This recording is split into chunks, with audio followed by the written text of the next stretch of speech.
ये लो, आ गया।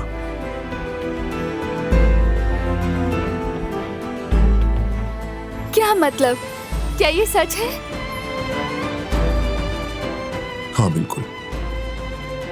मैंने पेरिस में क्लिनिक वाले दोस्त से बात की तो उसने सेमिनार वालों से बात की और सूरत हाल बयान की।